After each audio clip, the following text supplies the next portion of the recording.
Okay, so I've been really busy lately and I have been working on the Miata a lot, just trying to get it to a point where I'm sort of like happy with it, which I've kind of reached that point. I'm content with it for now, but it's definitely got a long ways to go. But now that that is sort of how I want it, I can shift my focus back to the E36, which is where it belongs really. But as many of you know, as pretty much all of you know, I am turboing the car soon. So in preparation for that, I'm going to go through and do some chassis and suspension mods, just to sort of support the turbo build when it happens. But I'm going to start off by installing some adjustable rear control arms, which are completely adjustable and should be really helpful for drifting and all of that. So here are the control arms, which they're just some generic eBay ones. They're only about like $60 new. I'll put a link in the description as I always do, but pretty much all they are is just like a hollow steel tube that's threaded on both ends, and you just sit here and twist these however you want and just lock it in with that nut. Now the longer you set these to, the more camber you're going to get. It's just very simple. Now, normally with drifting, you want to run little to no camber in the rear of the car. It'll give you the widest contact patch, which will just give you the most grip, and the more grip you have, the more speed you'll have drifting, and will also make your tires last a bit longer. But I'm actually going to be adding a little bit of camber, just as little as I possibly can, to make the tires fit. Now, in the welded dip video where I threw the 391 in, I put 225s in the back. They're really wide, they're sticky, and I got a bunch of them laying around, so I'm trying to get rid of them. And to make them fit, I actually had to raise the car up probably about 2-3 inches just to make them clear, which just added like a lot of body roll and everything. It just does not feel good. So I'm going to try and add some camber, fit them in there so I can lower the car back down to where it normally sits. And whenever I burn off all the 225s, I'll go back to 205s and use the camber arms to pull all the camber out, which should make the car feel a lot better. But now I'm going to get started, pull the car in, and remove the stock control arms.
Alright, so I got the rear control arms out, which ended up being a lot harder than I was expecting. I thought I would just remove the 2 bolts on the control arm, pull the old one out, put the new ones in.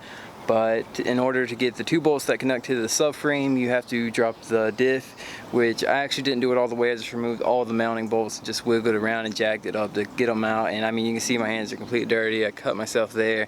It was just a complete mess, but I got the old ones out. So now what I'm going to do is take the old ones and put them next to the new ones, get my links right, adjust them both evenly so I can put them in. The camera on both sides will be dialed, and just throw them in, and then I should be good to go. Hopefully I can get it right the first try so I don't have to go through and adjust them a little bit. I'm actually going to do them just a touch longer than the OEM one, so it should add just a little bit of camber, which hopefully will be enough to clear those big tires.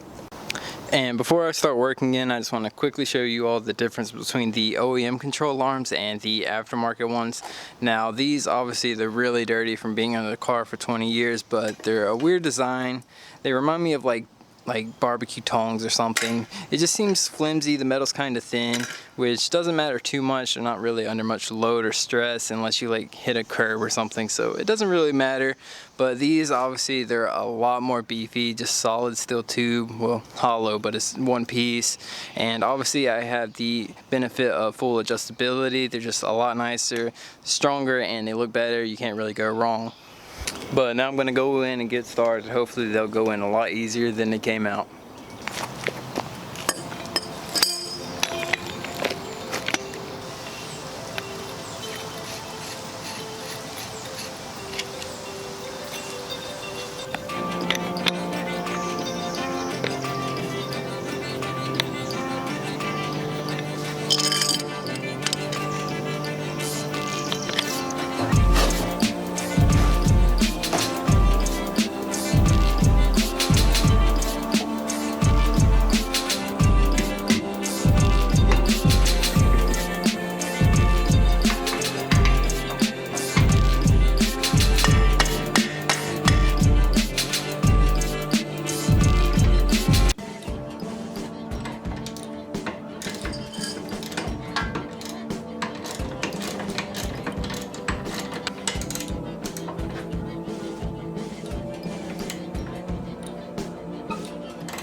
Okay, so it is the next day and I actually finished up really late last night and a big storm actually came through. It was so bad that the roof of the garage actually started flooding.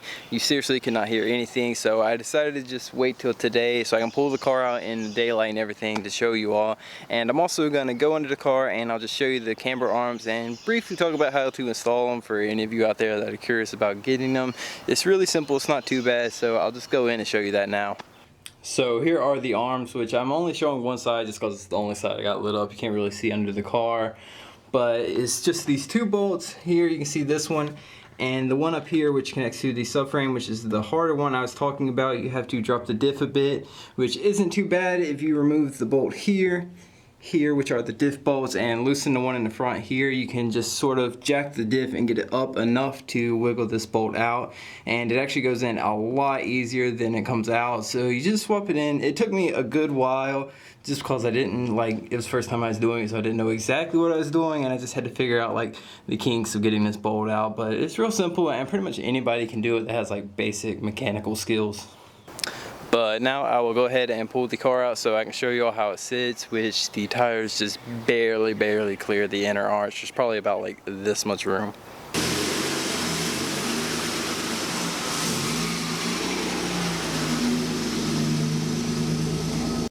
Okay, so I just quickly drove down the road to see if it'd rub any, which it does a tiny bit, but I also wanted to get the car on level ground so I can just accurately show you all how it sits. So here's the camber, which I know it'll be kind of hard to see on video, but it's quite a bit. It's nothing too crazy. Whenever you lower these cars, they get a lot of like natural camber just because of the way the suspension's set up. So I probably only added a degree or two, but I lowered it back down and I have plenty of room. It's probably just the tightest spot's right here, which I can barely get my finger in, so it's not too bad. I actually rolled this one quite a bit a long time ago. I tried to make these fit, which it didn't work, but I pulled it out quite a bit and the lip's pretty much gone on the inside. But the other side is actually a lot tighter, which I'll just show you now.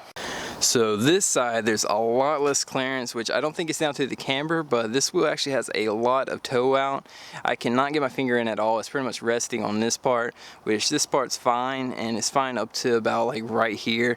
And if I look over it, you can see that there's quite a bit of toe, which whenever I lowered the car, I don't know if any of you out there with lowered E36s, it got a lot of toe in and I pulled pretty much all of it out, but I guess I'm gonna go through and just try and pull even more out and give it just a quick like eyeball alignment, which doesn't matter too much. I'm gonna pull the fender out on this side a bit more. I did it a lot more on the other side, I can already tell, so I'm just gonna pull it out right here and it should clear no problem, and hopefully I can just sort out my alignment issue.